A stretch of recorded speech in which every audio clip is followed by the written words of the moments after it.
పరిపూర్ణ చైతన్యంతో సమగ్ర అవగాహనతో కాన్పుకు మధ్య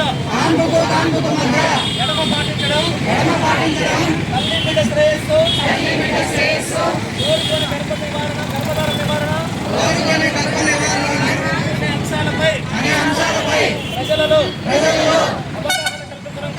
అవగాహన కల్పించడం కోసం నా వంతు కృషి చేస్తానని నేడు ప్రపంచ జనాభా దినోత్సవం సందర్భంగా ఆత్మసాక్షిగా అందరి ముందు ప్రతిజ్ఞ చేస్తున్నాను.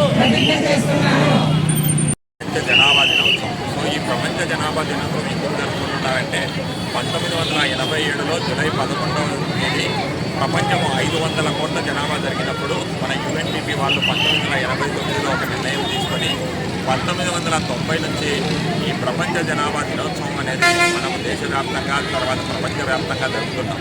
సో ఇది ఏంటంటే ముఖ్యంగా జనాభా యొక్క స్థిరీకరణ, జనాభా యొక్క మేనేజ్మెంట్ గురించి మెయిన్గా ప్రభుత్వం ఆలోచిస్తుంది. గతంలో మనము వాసెక్టమీ ట్యూబెక్టమీలు ఎక్కువ చేసి మన యొక్క టోటల్ ఫర్టిలిటీ రేట్ 2.1 నుంచి 1.5 వచ్చింది. సో దీనివల్ల ఏంటంటే కొన్ని పాపులేషన్ అసామానతలు వచ్చే అవకాశం ఉంది. కాబట్టి ఇప్పుడు ప్రభుత్వం ఏం చేస్తుందంటే మెయిన్గా టెంపరీ మెథడ్స్లో ప్రమోట్ చేస్తుంది. దీంట్లో కండోమ్స్, ఐయుసిడీస్తో మళ్ళీ 2 రకాలు, ఒకటి ఐయుసిడి, తర్వాత పోస్ట్ మార్టం ఐయుసిడి అనేది, తర్వాత ఛాయా ఇంజక్షన్లు, అంతర టాబ్లెట్స్, ఇవన్నీ కూడా ఏంటంటే మనము మొదటగా పెళ్లి చేసుకోవడం డిలే చేయాలి. ఒకటి అర్లీ మ్యారేజెస్ ఉండకూడదు. అయిన తర్వాత మనము పిల్లలు ఫస్ట్ పిల్లవాడు కలిగిన తర్వాత మళ్ళీ ఎలా ఉండాలనే ప్రభుత్వం యొక్క లక్ష్యము.